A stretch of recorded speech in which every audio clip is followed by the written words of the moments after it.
रोशनी ओ रोशनी, कहाँ हो? आज मुझे जल्दी जाना है। कल कहा था तुमसे। कहाँ चली गई? यह कहते कहते मानसी किचन तक चली आई। खाने की बहुत अच्छी सुगंध आ रही थी। इसका मतलब रोशनी को याद था, इसीलिए खाना बनाकर रख गई थी। सुबह के 7 बज रहे थे और मानसी को जल्दी अस्पताल जाना था। मानसी तैयार होकर बाहर निकल ही रही थी कि सामने से रोशनी आ गई। दीदी जी, खाना खा लिया आपने? हाँ, खा लिया मैंने। पर तुम इतनी सुबह सुबह कहाँ चली गई थी? रोशनी उदास होकर बोली। दीदी जी भूल गए, आज 21 दिसंबर है, मेरे पिंकी और बबलू का जन्मदिन। कहते कहते रोशनी की आंखें भर आई। दुपट्टा सही करते करते मानसी छिटक कर रुक गई। रोशनी चुपचाप अपने कमरे में चली गई। पिछले 12 सालों से रोशनी मानसी के पास रह रही है। आज के दिन सुबह सुबह जल्दी उठकर स्नान कर मंदिर जाती है, बच्चों की सलामती के लिए। जबकि उस अभागी को यह तक नहीं पता कि उसके बच्चे कहाँ और कैसे हैं। जाते जाते मानसी के कदम रुक गए। मानसी रोशनी के पीछे उसके कमरे में चली आती है।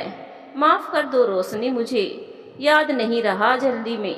कोई बात नहीं दीदी, जब किस्मत ही रूठी है तो आपसे क्या गिला कर। फिर आपके अलावा मेरा कौन है जो आपसे नाराज हूँ।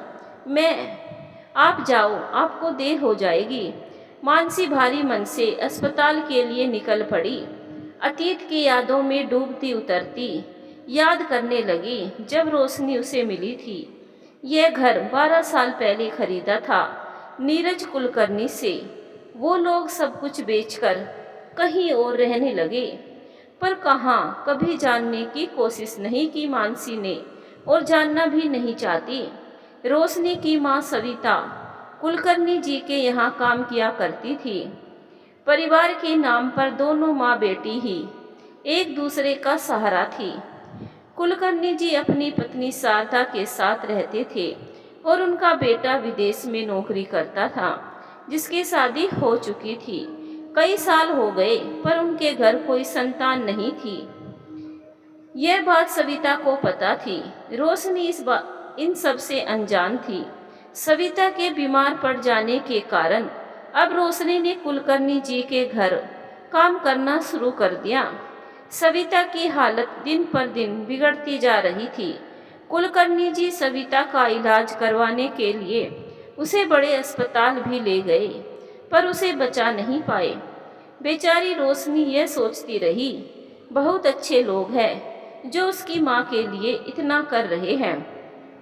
17 साल की सुंदर सी लड़की थी रोशनी, जब उसकी माँ भी उसे छोड़कर चली गई। अनाथ रोशनी बिल्कुल टूट सी गई थी। एक दिन शारदा की रोशनी से बोली कि तुम इतनी उदास क्यों हो? हम भी तो तेरे माँ बाप जैसे हैं।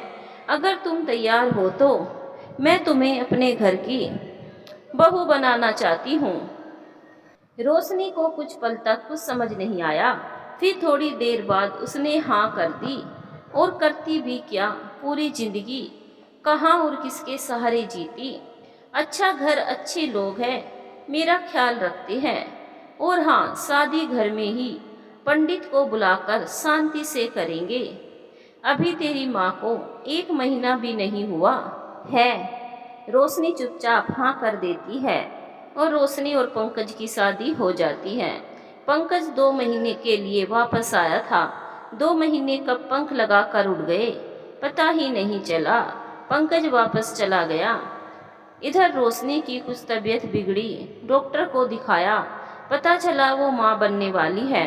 अब तो कुलकर्णी जी का खुशी का ठिकाना नहीं रहा। रोशनी की खूब सेवा की जाने लगी। वो पागल यही सोच रही थी, सब उसे बहुत प्यार करते हैं। धीरे धीरे वक्त बीतने लगा। कुलकर्णी जी की बहू नताशा भी विदेश से आ चुकी थी नए मेहमानों का स्वागत करने। रोशनी को जुड़वा बच्चे होने वाले थे। रोशनी को नताशा का परिचय एक रिश्तेदार के रूप में कराया गया। फिर वकील का घर आना जाना शुरू हो गया और उसने कई पेपर पर रोशनी से अंगूठे लगवाए गए। उसको तो यही बताया जाता रहा, बच्चों के लिए जरूरी कार्रवाई है। वो बेचारी अंगूठा लगाती रही। आखिर वो दिन भी आ गया। 2 नन्हे मुन्नों को जन्म दिया, एक बेटी और एक बेटा। बच्चों की किलकारियों से घर गूंजने लगा। रोशनी बड़े प्यार से बबलू और पिंकी कहती थी। सब बहुत खुश थे, पर कुछ अजीब लगता था रोशनी को हर वक्त बच्चों से नताशा का चिपकना। वे रोशनी को सिर्फ दूध पिलाने के लिए ही बच्चे सौंपती थी और रोशनी सीधेपन में कुछ कह नहीं पाती थी। 4 महीने हो गए। अब सबका व्यवहार रोशनी से थोड़ा रूखा सा हो गया था। और उस दिन सुबह रोशनी सोकर उठी तो सब कहीं जाने की तैयारी में जुटे थे। रोशनी ने पूछा, सब कहाँ जा रहे हैं? शारदा बोली, हम मंदिर जा रहे हैं। वहाँ से नताशा को एयरपोर्ट छोड़ने जाएंगे, तुम भी तैयार हो जाओ। रोशनी फटाफट तैयार होकर आती है। कुलकर्णी जी घर को ताला लगाकर रोशनी को बोलते हैं, तू यहीं रुक, मैं गाड़ी में जगह नहीं है। हम नताशा को छोड़कर तुरंत वापस लौटते हैं, फिर हम साथ चलेंगे। हम बच्चों को साथ लेकर जा रहे हैं, जल्दी आ जाएंगे। रोशनी उनकी बात मान वहीं इंतजार करने लगी। उसने यह भी नहीं सोचा, एक अटैची लेकर आई नताशा बड़ी बड़ी 4 अटैची लेकर जा रही है। इतना क्या सामान है। खैर धीरे धीरे वक्त गुजर रहा था। रोशनी व्याकुलता से दरवाजे पर खड़ी इंतजार कर रही थी। दिन निकलने लगा, शाम होने को आई। रोशनी भूखी प्यासी दरवाजे पर खड़ी अपने परिवार का इंतजार कर रही थी। मानसी की गाड़ी की आवाज़ से उसका ध्यान भंग हुआ। वो दौड़कर बाहर आई। मानसी ने उसकी तरफ ध्यान नहीं दिया, घर का ताला खोलने लगी। वैसे ही रोशनी बोली, आप कौन हो और मेरे घर का ताला कैसे खोल रही हो? मैं इस घर की नई मालकिन हूँ। यह घर मैंने 10 दिन पहले कुलकर्णी जी से खरीदा था। वो लोग विदेश रहने चले गए। आज उन्होंने विदेश जाने से पहले सुबह मुझे घर की चाबी दी है। पर तुम कौन हो? रोशनी को कुछ भी समझ नहीं आया। आप झूठ बोल रही हो। वो लोग मुझे कैसे छोड़कर जा सकते हैं? मैं उनकी बहू हूँ। तुम उनकी बहू? हाँ, मैं उनकी बहू रोशनी हूँ। बबलू और पिंकी की माँ बाबूजी मंदिर गए हैं बच्चों को साथ लेकर। वो लोग आते ही होंगे। मानसी को कुछ समझ आने लगा था। रोशनी के साथ कुछ अनहोनी हुई है। रोशनी घबरा कर रोने लगी और मानसी उसे चुपचाप रोते देखती रही। रात हो गई थी। मानसी उसको लेकर अंदर आ गई। अब रोशनी गुमसुम सी एक कोने में बैठ गई। काफी देर बाद उसने चुप्पी तोड़ी। दीदी जी, यह सब झूठ है ना? ऐसा कुछ नहीं हुआ है। वो लोग वापस आएंगे ना? मानसी भारी मन से उसके पास आकर बैठ गई और बोली, वो लोग छोड़कर चले गए तुझे। सुबह जब वो मुझे चाबी सौंपने आए थे तो उनके साथ उनकी बहू नताशा भी थी। क्या नताशा उनकी बहू? नहीं नहीं दीदी, वो तो उनकी दूर की कोई रिश्तेदार है। नहीं रोशनी, वो उनकी बहू नताशा है और काफ़ी इलाज के बाद भी वो माँ नहीं बन पाई थी। मैं सालों से उन लोगों को जानती हूँ, पर तुम उनकी बहू, यह समझ नहीं आया। मुझे लगता है तुम्हारे साथ बहुत बड़ा धोखा हुआ है। नहीं दीदी, मेरे पास बहुत सारे कागजात हैं जो मेरी शादी के वक्त और बच्चों के जन्म के बाद अंगूठे लगवाकर बनवाए थे। उन सब की एक एक कॉपी मुझे भी दी थी। बोला बाद में काम आएगा। अच्छा लेकर आओ तो सारे पेपर। रोशनी दौड़कर पेपर लाती है। मानसी जैसे जैसे पेपर पढ़ती जा रही थी, मानसी समझ गई अपने कुल का दीपक जलाने के लिए कैसे भोली भाली रोशनी को ठगा गया है, वो भी पूरे सबूतों के साथ। मानसी कुछ देर चुप रहने के बाद रोशनी से बोली, वो लोग तेरे अनपढ़ होने का फ़ायदा उठा गए रोशनी। मैं समझी नहीं दीदी, रोशनी ने रोते हुए पूछा। मानसी ने उसे पास बिठाकर समझाया, इन पेपरों में लिखा है तूने अपनी मर्जी से रोहित कुलकर्णी और नताशा कुलकर्णी को अपने बच्चे को गोद दे दिया है और ये शादी तूने अपनी माँ के इलाज के लिए की थी।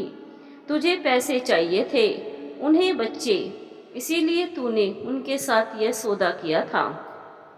रोशनी चक्कर खाकर गिर जाती है। काफ़ी देर बाद जब वह होश में आती है तो समझ चुकी थी, उसकी दुनिया उजड़ चुकी थी। रोते रोते रोशनी अपना सामान लेकर जाने लगती है। कहाँ जा रही हो रोशनी? पता नहीं दीदी, पर जाना तो होगा ना, अब यहाँ तो नहीं रुक सकती हूँ। आंखों में आंसू भरकर रोशनी चलने लगती है। मानसी ने पूछा, कोई रिश्तेदार है? नहीं दीदी। तो फिर कहीं जाने की जरूरत नहीं, यहीं रहोगी तुम मेरे साथ। पर दीदी, पर कुछ नहीं, मैं भी अकेली, तुम भी अकेली, हम दोनों साथ रहेंगे तो दोनों का मन लगा रहेगा। तब से रोशनी मानसी के साथ रहने लगी।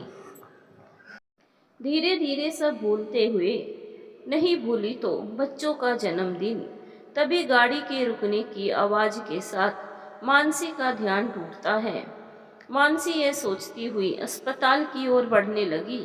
कैसे लोग थे वो, जो रोशनी जैसी मासूम की मासूमियत छीनकर उसे जिंदगी भर का दर्द दे गए। खैर, रात बहुत पेचीदा मामला आया हॉस्पिटल में, जिसको मानसी को ही देखना था। ख्यालों से बाहर निकल मानसी फटाफट अपने रूम में पहुंचकर मरीज की बीमारी के बारे में और डॉक्टर्स के साथ बातचीत में व्यस्त हो गई। मरीज की फाइल पर रोहित कुलकर्णी नाम न जाने क्यों मन में एक बेचैनी पैदा कर रहा था, क्योंकि उसके साथ पिता का नाम बहुत जाना पहचाना लग रहा था। पहले भी इस नाम के कई मरीज आ चुके, पर आज शायद रोशनी के बारे में सोच रही थी, शायद इसीलिए ऐसा लग रहा हो। मानसी डॉक्टर्स के साथ मरीज के रूम में जा पहुंची। मरीज को देखते ही मानसी कुछ पल के लिए ठिठक जाती है। रोहित कुलकर्णी, अरे यह तो वही है जिसने रोशनी को धोखा दिया। वो आज ट्यूमर के इलाज के लिए यहाँ। मानसी खुद से ही सवाल किए जा रही थी। इनके साथ और कौन है? मानसी ने नर्स से पूछा। जी, इनकी माँ और पिताजी है। सिर्फ माँ पिताजी? और कोई? जी डॉक्टर, 2 बच्चे भी हैं। कुलकर्णी जी अपने परिवार के साथ यहाँ अपने देश में, बच्चे भी साथ। जानते ही मानसी रोशनी के बच्चों को देखने के लिए तड़प उठी। सोचने लगी, मेरा यह हाल है तो रोशनी जानकर कैसा महसूस करेगी। खैर, अभी इन सब बातों का वक्त नहीं था। ऑपरेशन की तैयारी करने के लिए नर्सिंग स्टाफ का आदेश देकर और रोहित के परिवार को अपने केबिन में भेजने को बोल मानसी ऑपरेशन के लिए तैयार होने लगती हैं। कुलकर्णी जी केबिन में आते ही मानसी को पहचान लेती है। तुम मेरे बेटे का इलाज करोगी? मेरे बेटे को बचा लो बेटा, मैं जिंदगी भर तुम्हारा एहसान नहीं भूलूंगा। आप चिंता मत करिए अंकल जी, हम अपनी तरफ से पूरी कोशिश करेंगे। बस आप भगवान पर भरोसा रखिए, अब सब उसके ही हाथ में है।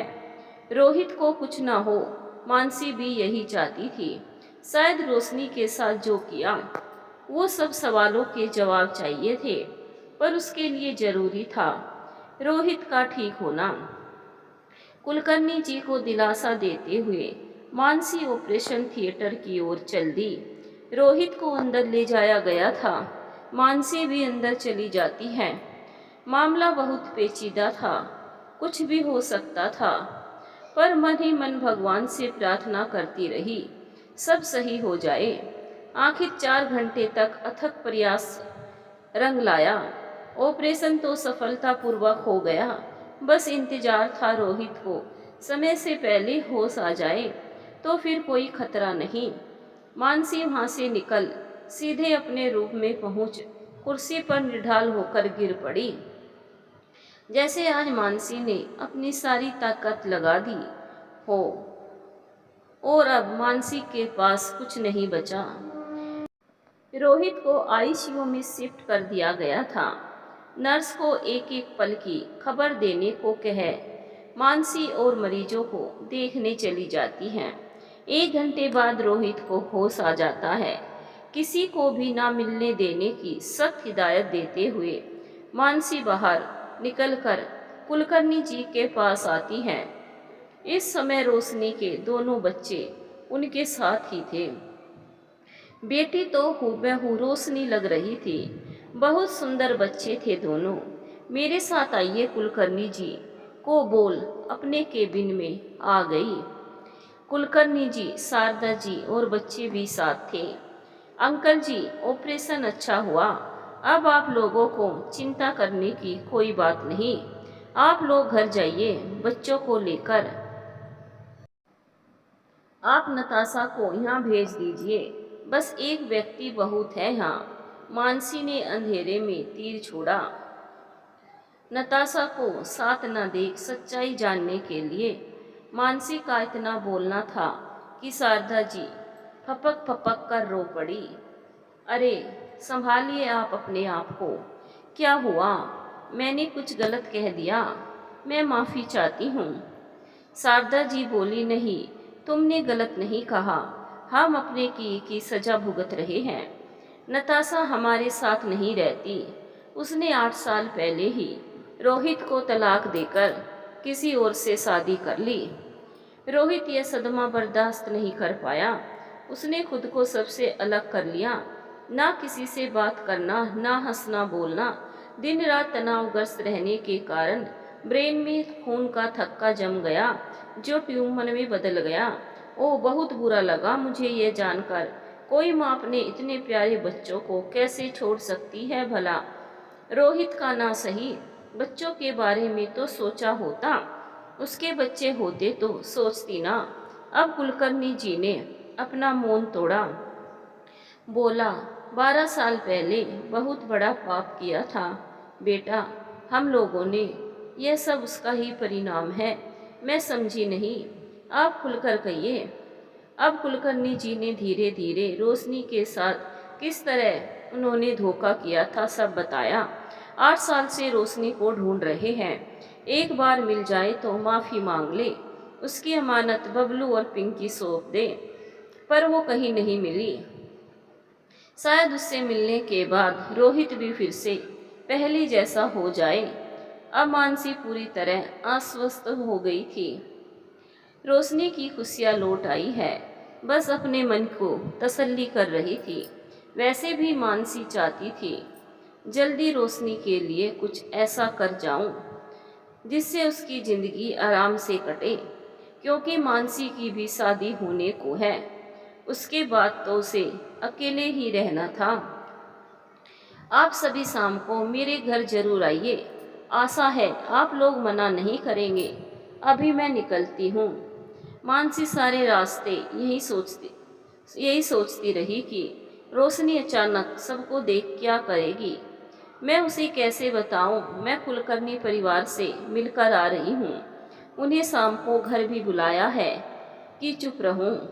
रोशनी शाम को खुद तय करेगी उसको क्या करना है। मैं उसे अभी कुछ नहीं बताऊंगी।